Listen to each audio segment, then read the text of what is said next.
They say the most dangerous moments come not from betrayal by others, but from the betrayals we whisper to ourselves.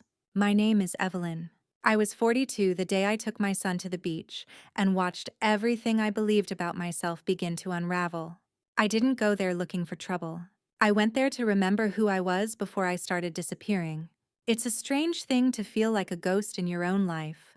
When people talk about infidelity, they usually think of clandestine hotel rooms or secret text messages.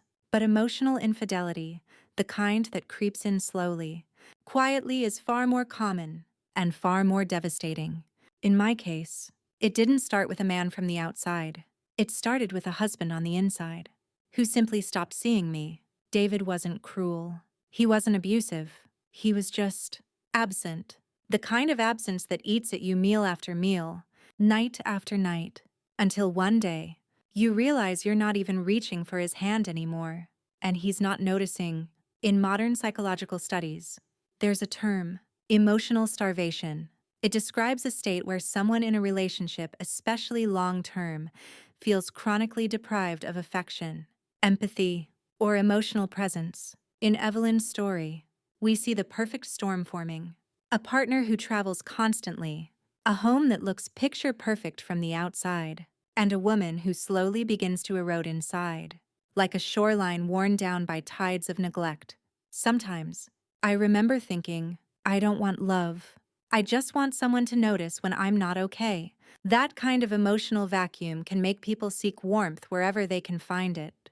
And for Evelyn, it came in the most unexpected and ultimately unsettling form. The attention of her son. The trip to the beach wasn't meant to be intimate. It was originally a family trip David was supposed to come to. But, as always, work got in the way, and so it was just Evelyn and her teenage son. Ethan, he was 16, tall for his age, quiet, kind. But something had changed in him too. Maybe it was puberty. Maybe it was the weight of watching his mother walk around like a dimmed light bulb, flickering, fading. On the drive down, they barely spoke. Music filled the silence, not words. Evelyn stared at the road. Ethan stared out the window. But something about being away from the house with no husband, no daughter, no distractions created a strange space between them. An openness, a stillness. Let's pause here. What happens when the only person who makes you feel seen isn't supposed to? There are many documented cases of emotional enmeshment, where a parent and child take on roles they shouldn't. Not sexually, not deliberately, but emotionally, the lines blur. The parent leans on the child for comfort, for validation, for connection, and the child, wanting to protect or save the parent, steps in. It's not uncommon, but it's dangerous. And at the beach, Evelyn didn't recognize the danger, not at first. They sat on towels under a wide sky. Evelyn asked Ethan to put sunscreen on her back. A simple request, practical even. But it wasn't just sunscreen. It was the first physical touch she had received in weeks, months. Maybe that felt intentional, focused, and tender. You can press harder? I told him. But inside, I felt myself cracking. Ethan was awkward, respectful, but something about the moment lingered. Their eyes met. She didn't stop it, didn't move. The line between mother and woman, between son and caretaker, blurred just enough for silence to feel dangerous. Years ago, I came across a memoir by a woman named Jenna. She was a single mother who confided that, after her divorce, she began to over-rely on her teenage son emotionally. She didn't realize it until he gently told her, one day, "Mom, I feel like I'm your husband." She was devastated. Jenna hadn't done anything explicitly wrong. She hadn't touched him inappropriately or said anything romantic. But emotionally, she had leaned too far. This is the slippery slope Evelyn found herself on. After the beach, Evelyn couldn't sleep. Her mind swirled with guilt and confusion. That night, Ethan came downstairs and sat beside her. His words weren't inappropriate, but the energy between them had shifted. And Evelyn, still aching for emotional intimacy, didn't push him away, not immediately. "I don't want you to be alone anymore," he said. And her heart broke. Not because of what he said, but because she wanted to believe him. Let's be clear, Ethan is not a villain in this story. Neither is Evelyn. The true antagonist here is neglect. Emotional neglect that grew so large. It consumed everything else: boundaries, roles, judgment. It's easy to judge from the outside. But psychological studies show that when a person experiences chronic emotional abandonment, their brain begins to rewire. They may misinterpret kindness as intimacy. They may confuse validation with attraction. They may chase closeness in whatever form it appears. That's not an excuse, but it is an explanation. In Evelyn's case, the longing for anyone to truly see her, listen to her, be present with her, overrode everything else, even reason. Back at the house, Evelyn avoids eye contact. Ethan makes breakfast like nothing happened. "I don't want you to pretend to be strong," he says, placing a warm cup of coffee in front of her. "I see you. I've always seen you." And Evelyn, finally, bursts into tears, not because of what's been done, but because of what's been lost. Her identity, her clarity, her peace. And from that point forward, she knows, no matter what she does next, she cannot undo what has already begun. There are moments in life when silence is no longer peaceful. It's not rest, it's punishment. The next morning, sunlight filtered through the kitchen curtains like nothing had happened. Ethan stood at the stove, scrambling eggs. Evelyn watched from the hallway, her body frozen, her thoughts louder than the sizzling pan. How do you step into a room when you no longer know who you are in it? "Good morning, Mom." His voice was calm, normal. Hers wasn't. She gripped the coffee cup like a lifeline, her hands shaking slightly. It wasn't what had happened that haunted her. It was the absence of resistance, her own silence, her lack of boundaries. That's when she realized what she feared most wasn't what Ethan had done. It was what she had allowed. In trauma studies, there's a phenomenon called delayed revulsion. Victims or participants in emotionally confusing events often don't feel the full weight until hours, even days, later. The brain takes time to process shock. For Evelyn, the wave came at breakfast. Each glance between them felt weighted. Each casual word had an undercurrent. "You okay, Mom?" She nodded, lying. To him, to herself. What do you do when you no longer feel like the adult in the room? Psychotherapist Esther Perel once described a common pattern in women post-40. She called it quiet collapse, a state where years of unmet emotional needs, caregiving duties, and being overlooked finally break the dam. It doesn't always erupt in affairs or breakdowns. Sometimes, it just leaks into small moments of inappropriate need, misdirected affection, or blurred ethics. Evelyn was leaking. Her loneliness had found a vessel, and it was dangerously close. That evening, Evelyn's husband David returned from his trip. He kissed her on the cheek, tossed his bag on the couch, and made a joke about airport delays. Nothing in his demeanor changed. Nothing suggested he sensed the earthquake that had cracked the walls of their home. And Evelyn, always the good wife, played along. "Dinner?" she asked, her voice barely stable. "Whatever you want," he replied, smiling. If only he knew, she thought. The tragedy wasn't the betrayal. It was how little it would have mattered to him. Let's be honest, David isn't a villain in the dramatic sense. He's a provider, a busy man, a classic respectable absentee. But his type causes some of the deepest wounds in marriage. Why? Because they leave no bruises, only absences. And that's what makes the pain impossible to talk about. No one sees it. Not even the person causing it. In Evelyn's case, David's blind spots created the emotional vacuum where desperation took root. Later that night, Evelyn stood at the bathroom mirror. Her reflection looked unfamiliar, older, wearier. She had built her life around being a mother, a wife, a caretaker. But somewhere along the line, she had stopped being a woman. Ethan had seen her. Not as mom, not as a housekeeper, but as a person. And that, she now understood, was the most dangerous thing of all. "What is the price of being seen?" she whispered. "Am I strong enough to pay it?" Let's go back. Briefly, 15 years ago, Evelyn and David met at a college alumni dinner. He was charming, stable, ambitious. She was full of warmth and laughter. They married young. He promised stability, and she wanted it, having grown up with a chaotic, emotionally distant father. But what no one told her was this: stability without intimacy becomes suffocating. They built a life, raised children, but never revisited each other. David didn't ask questions anymore, didn't touch her unless necessary, didn't notice the sadness blooming in her chest. Ethan did, and that's where the guilt took root. That night, Ethan knocked softly on Evelyn's door.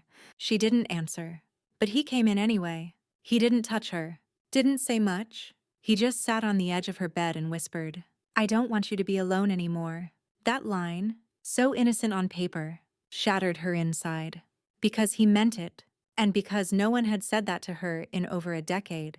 Family therapists often warn about emotional surrogacy. It occurs when one person in a family steps into a role left vacant by another. In this case, David stopped being emotionally present. Ethan unknowingly stepped into that gap. It wasn't about sex. It was about presence. But presence without boundaries can become poison. Evelyn didn't want to hurt Ethan, but she also didn't want to go back to being invisible. "Who has ever spent their life looking at you?" That's what Ethan had asked her. And in that moment, she realized she didn't have an answer. The next day, Evelyn went about chores like a robot. She rearranged books, dusted shelves, pulled weeds, anything to feel normal again. Ethan watched her. Quiet, calm, almost eerily composed. "You're not weak, Mom," he said softly from the kitchen doorway. "You're just tired." And she broke again. Not because he was wrong, but because he was right. She was tired. Tired of waiting. Tired of pretending. Tired of never being the one anyone looked at twice. The hardest part wasn't that it happened. It was that I didn't stop it when I still had the chance. Evelyn stood in the kitchen, chopping onions for a dinner no one had requested. Ethan was in his room. David was still working late. Ella was at a sleepover, and the house, once filled with toddler screams and family dinners, now echoed like an empty museum of past lives. Every movement she made, the clink of the knife, the creak of the cabinet, felt louder than it should have. Too loud, too exposed. Maybe if I keep moving, she thought, I won't feel anything. But she did. She felt everything. It's easy to pretend things are fine when you stay busy. That's why so many people in emotional distress overwork, overclean, overgive. Evelyn wasn't cooking out of love. She was cooking to escape. This kind of psychological displacement is common in women caught between societal roles: caretaker, wife, mother, and their personal crises. They keep doing the right things, hoping the pain will fade. But pain, when ignored, becomes rot. And rot never stays buried. Ethan entered the kitchen, barefoot. Quiet. He didn't speak at first, just leaned against the fridge, watching her. Evelyn kept her eyes on the cutting board. "Ella will be home soon," she said. Her voice was even, measured, defensive. "I know," Ethan replied. Silence again. But this time, it wasn't awkward. It was electric. He stepped closer, stopping just behind her. She felt his presence before she heard his voice. "You don't have to pretend anymore," he whispered. Her knife stopped mid-slice. What Ethan was doing wasn't calculated, but it was dangerous. In emotionally imbalanced households, children sometimes become mirrors to their parents' unmet needs. They absorb pain, try to heal it, and unconsciously reflect back the intimacy they think will fix things. It's not romance. It's emotional substitution. But to a lonely adult, it feels like closeness. And to someone like Evelyn, starved for kindness, it feels like salvation, even if only for a moment. "Go outside and play," she said suddenly, wiping her hands on a towel. "I need to clean up." Ethan didn't argue. He nodded and left. But Evelyn stood frozen, staring at the sink. She wasn't scared of Ethan. She was scared of herself. Scared of the longing that had bloomed in her chest and the ache that came with being seen. In a recent survey conducted by family therapists, over 67% of emotionally neglected adults admitted to feeling more emotionally connected to someone outside their marriage than to their spouse. But here's what's shocking: 15% of them said that someone was their own child. Not romantically, not physically, but emotionally and unhealthily connected. It's not the feeling that's wrong. It's what's done with it. Evelyn knew this. She just didn't know how to undo what had already shifted. Looking back, Evelyn could see the signs. The long talks she had with Ethan late at night. The way he checked on her more than David ever did. The shared silences that felt too adult for their roles. But in the moment, it had felt innocent, safe. Even, "You're the only one who listens," she had once told him. And that's when the dynamic changed. David came home. Ella returned from her friend's house. They all sat at the dinner table together, like old times. Except nothing felt old, and nothing felt like time anymore. Just 4 people eating a meal, with 2 of them pretending they hadn't almost broken something sacred. "How was your day?" David asked. "Fine." Evelyn lied. "And Ethan?" He said nothing. But he looked at her, not with lust, not even with need. He looked at her with knowing, and that was worse. There are stories where people scream, confess, cheat, leave. And then there are stories like this where nothing is said, but everything changes. Psychologically, unspoken emotional betrayal is sometimes more corrosive than spoken ones. Why?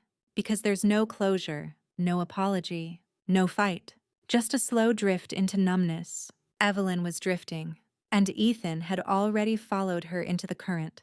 In a therapy podcast, a woman named Tori recounted how, after her husband's death, her teenage son Marcus became her emotional rock.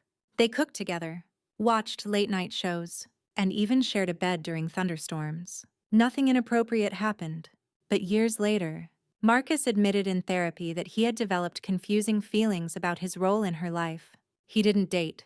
He didn't leave for college. He stayed to protect her. And she, unknowingly, had become dependent. That's what Evelyn feared most. That she was stealing her son's future just to survive her present. That night, Evelyn lay in bed again, eyes open. No one touched her. No one asked her how she was. No one noticed the slow-motion car crash happening inside her soul. Until she heard footsteps. Again, when boundaries crack, it doesn't always sound like thunder. Sometimes, it's as soft as bare feet on the stairs. And by the time you hear it, it's already too late. Evelyn lay in bed, unmoving, her body stiff beneath the blanket, as if by staying still she could undo everything. But the door creaked open. She didn't need to open her eyes. She knew it was Ethan. He didn't speak at first, just sat down at the edge of the bed, like the night before, like the beach, like everything that had been waiting in silence to tip. "Just a minute," he whispered. "Let me sit here. Just a minute." His voice was low, almost pleading. Evelyn wanted to scream, to tell him to go back to his room, but what came out was a whisper. "You need to go. Ethan, please." And yet, she didn't move. She didn't shout. And that silence was permission.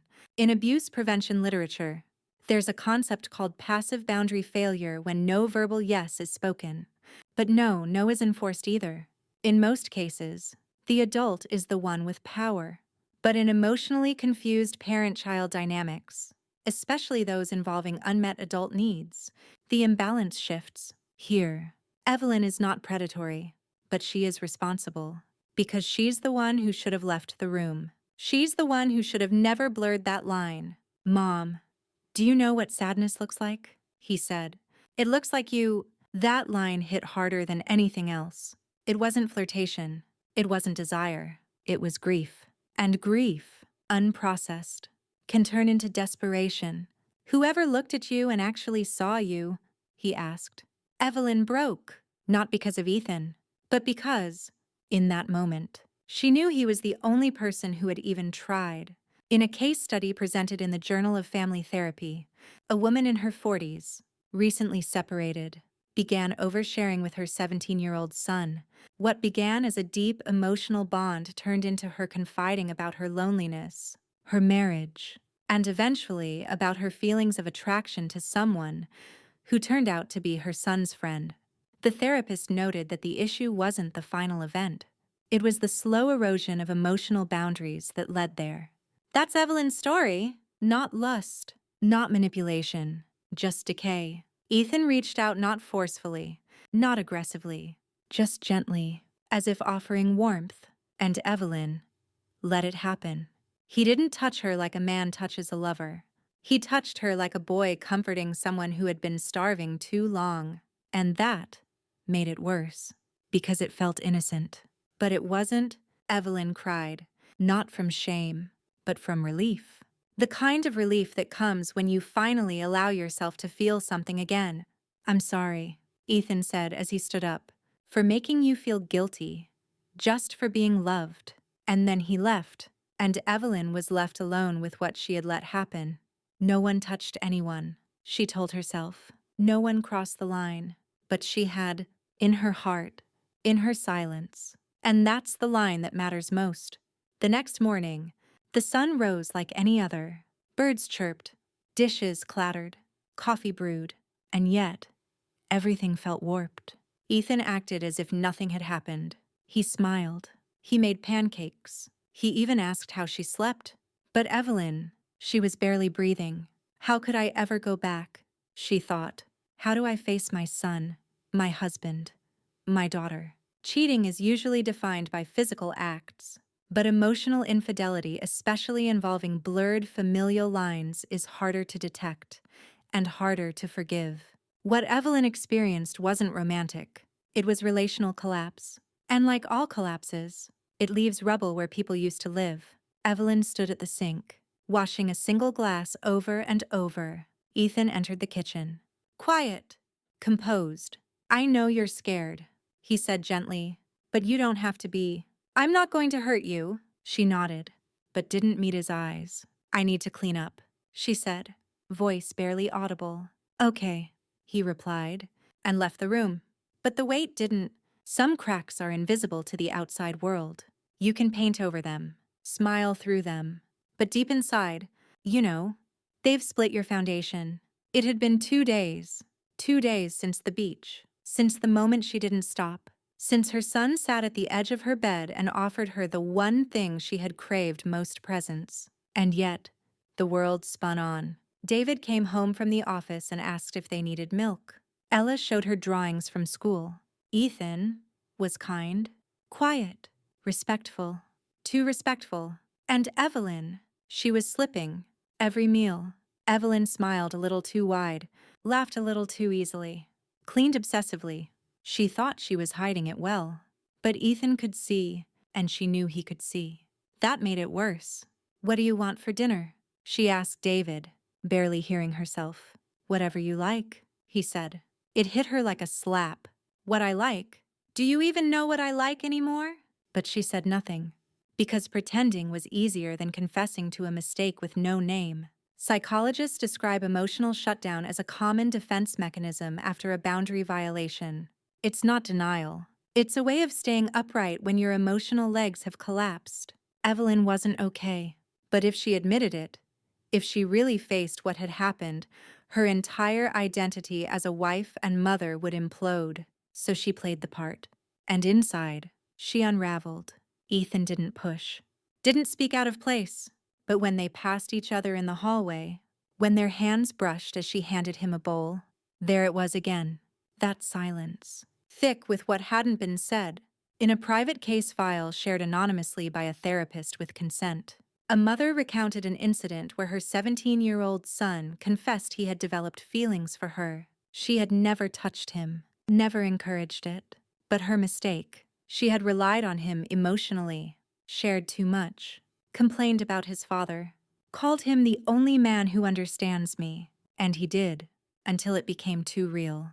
That story never became criminal, but it never became whole again either. That night, Evelyn stood in front of the mirror again. She traced the outline of her eyes.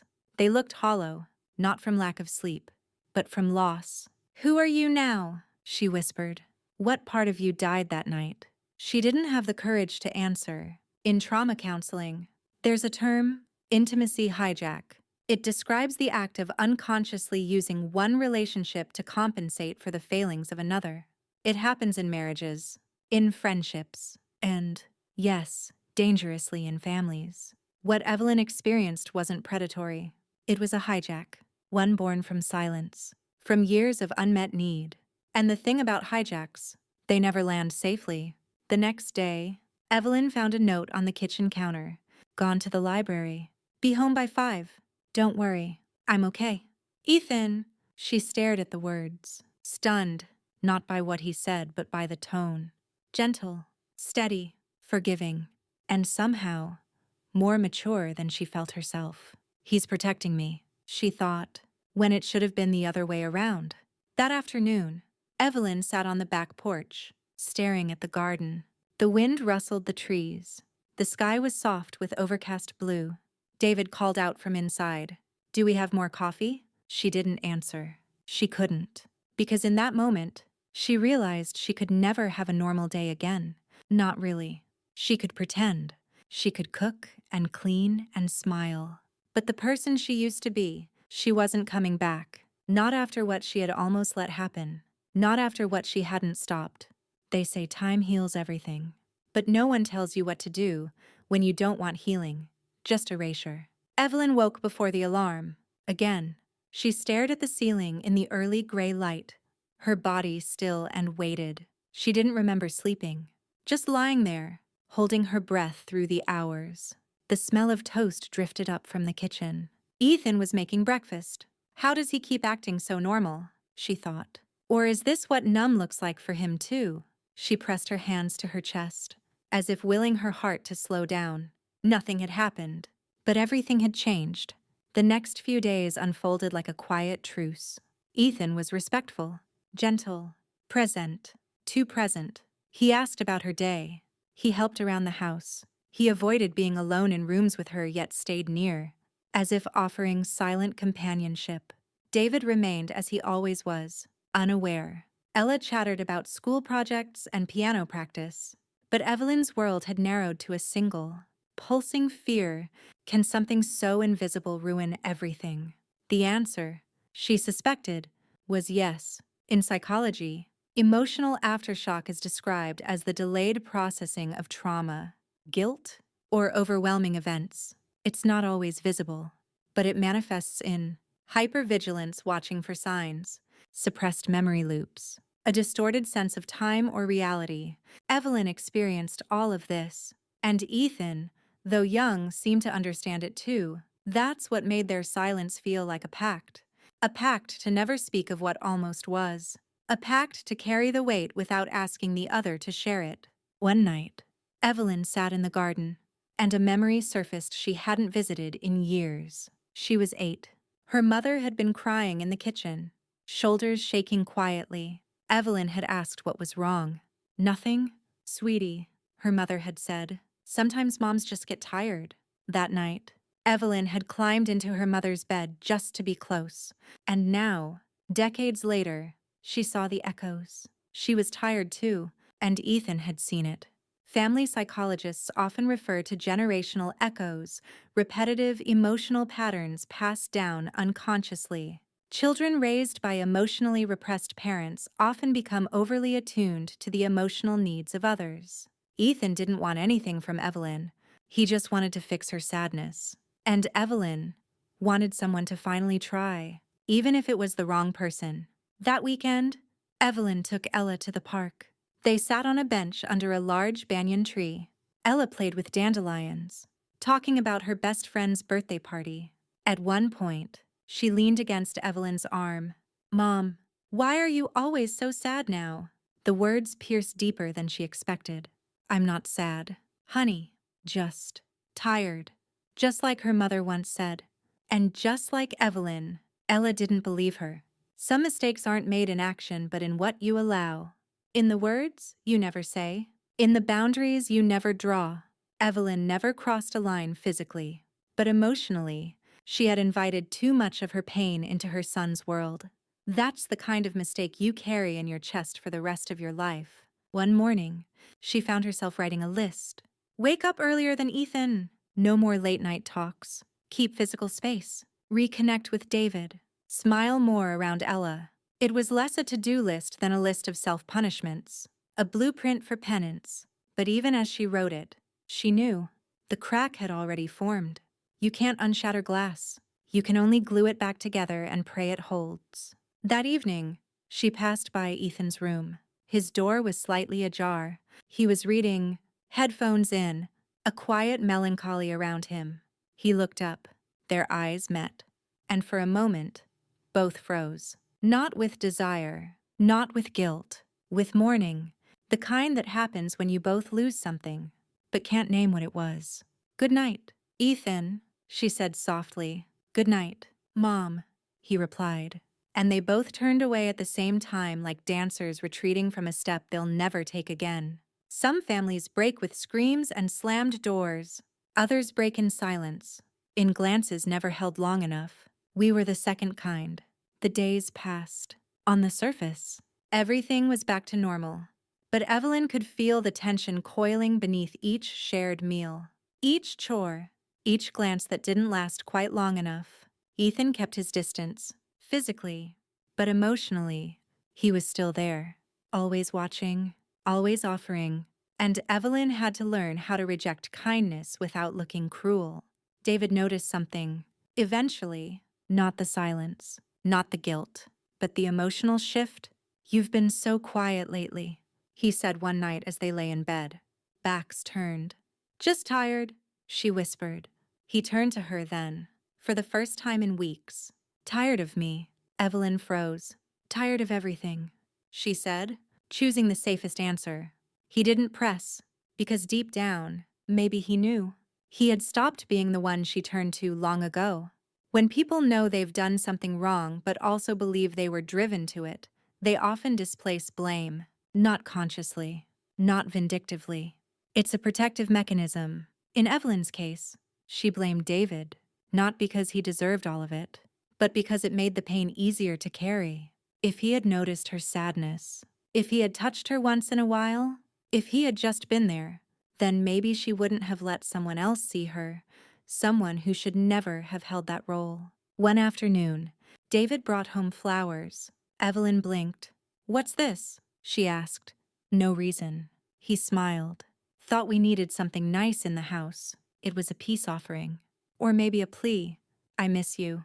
He added softly, and Evelyn, so full of conflicting emotions, just nodded. "Thanks." But she didn't reach for him. She didn't trust herself.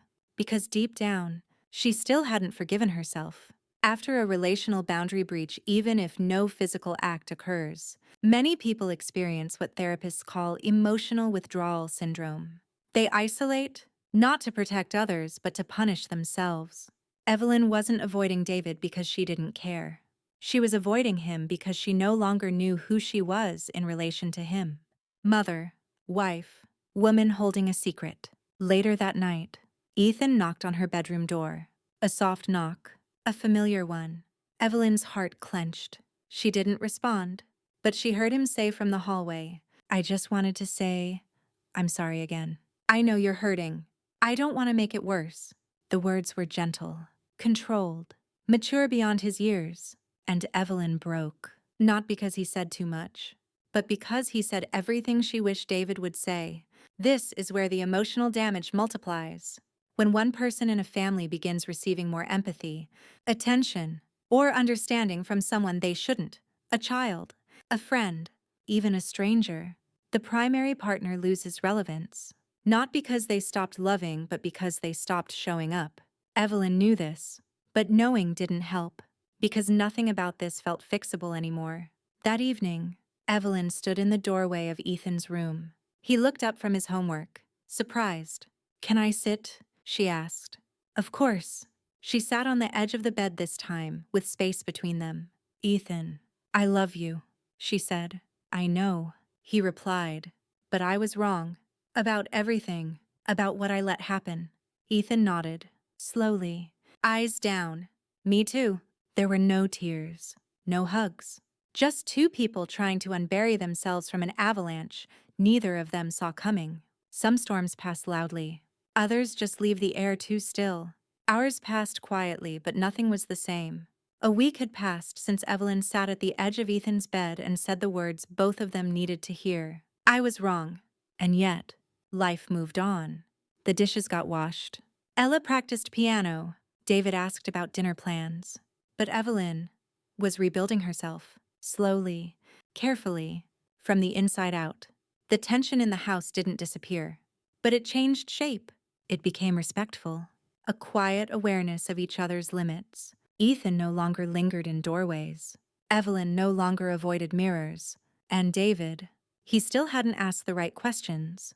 But now, Evelyn knew she had to start answering them anyway. One of the greatest misconceptions about healing is that it happens after an apology, or when the truth finally comes out. But sometimes, you heal without answers, without validation, without justice. You heal when you decide to no longer carry something that was never yours to hold. That's where Evelyn had arrived. Not in peace, but in decision. Evelyn never told David. Not because she was hiding, but because there was nothing to explain in a way that could ever make sense. It wasn't an affair. It wasn't abuse. It wasn't anything but a moment that she should have stopped, but didn't. And yet, it had fractured everything. So she kept that silence not out of shame, but out of preservation. Some truths, she realized, destroy more than they heal. A few days later, Ethan told Evelyn he wanted to spend the weekend at his friend's house. Maybe stay over Saturday too, he asked. She nodded, smiled, too tightly. Of course. You should. He hugged her lightly, an arm around her shoulder. Appropriate. Careful. And when he walked out the door, she stood there a long time, feeling the air he left behind. It wasn't loss. It was closure. Family therapy often stresses the importance of reinforcing roles after emotional disruption. That means returning the parent to the parent role, allowing the child to reestablish independence, introducing new emotional outlets. Evelyn had done that, and Ethan had followed. The unspoken understanding between them was the most mature thing they'd ever shared. That Sunday, Evelyn sat on the porch with Ella. They drank juice, watched the wind play through the leaves. "Mom," Ella said, "are you happy?" The question struck Evelyn like thunder, not because of its innocence, but because of how long it had been since someone asked. "I'm learning how to be," she answered honestly, and for the first time in weeks.